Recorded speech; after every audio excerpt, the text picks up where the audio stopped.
Hello friends, Big Boss season 8க்கான இந்த வார வீக்லி டாஸ்க் ரொம்பவுமே ஆபத்தானதுன்னு நிறைய பேர் தொடர்ந்து கமெண்ட் செக்ஷனில் சொல்லிக்கிட்டு தான் இருக்காங்க. இதுக்கு முன்னாடி உள்ள சீசனில் இந்த மாதிரி டாஸ்க் விளாண்டுருந்தாலும் இந்த டாஸ்க்கு உள்ளே இருக்க ஹவுஸ்மேட்ஸ் விளாட்ற விதம் ரொம்பவுமே மோசமாக இருக்குது. நேற்று கூட பார்த்தோம் அப்படின்னா நிறைய அடிதடிலாம் நடந்துச்சு. கேப்டனாக இருக்கக்கூடிய விஷால் ரொம்பவுமே ஃபீல் பண்ணி அழுவலாம் ஆரம்பிச்சிட்டாரு. இந்த டாஸ்க்கை தாண்டி நமக்கு வெளியில் ஒரு லைஃப் இருக்குது. அந்த நேரத்தில் நமக்கு ஏதாவது முகத்தில் இந்த மாதிரிலாம் அடிபட்டுருச்சுன்னா நம்ம எல்லாம் ஆக்டர்ஸாக இருக்கிறோம். அந்த நேரத்தில் நம்ம ரொம்ப ஃபீல் பண்ணுற மாதிரி ஆகிடும். ஒரு கில்ட் ஃபீலிங் வந்துடும். அதனால் கவனமாக விளையாடுங்கன்னு சொல்லி ரொம்பவுமே சொன்னாங்க. ஏற்கனவே கில்லர் காயின் விளையாடும் போதும் பிக் பாஸும் வார்னிங்லாம் செஞ்சாங்க. சுவாரஸ்யமாக கேம் விளையாடுங்க, அடிச்சுக்கிட்டு விளையாடாதீங்க அப்படின்னு சொன்னாங்க. நேற்றும் பார்த்தோம் அப்படின்னா நிறையா பிரச்சனைகள் நடந்துச்சு. ஸ்டார்டிங்லேயே ராணவ கையில் அடிபட்டுருச்சு.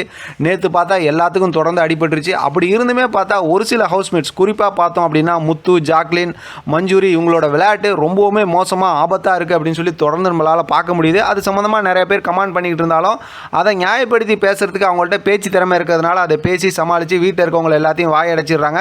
டிஆர்பிக்காக பிக் பாஸும் எதுவும் சொல்லாமல் இருக்காரு. இன்னைக்கான முதல் ப்ரோமோவில் பார்க்கும்போது அந்த மாதிரி பிரச்சனை தான் நடந்திருக்கு. இதுக்கப்புறமாவது இந்த கேமை இன்ட்ரெஸ்டிங்காக கொண்டு போகிறாங்களா இல்லை டிஆர்பிக்கு கொண்டு போகிறாங்களா அப்படிங்கிறத தொடர்ந்து நம்ம பார்க்கலாம். இதை பற்றி உங்களோட கருத்து கமெண்ட் பாக்ஸில் தெரியப்படுத்துங்க. தொடர்ந்து ஆதரவு கொடுங்க. தேங்க்யூ ஃப்ரெண்ட், தேங்க்ஸ் ஃபார் வாட்சிங்.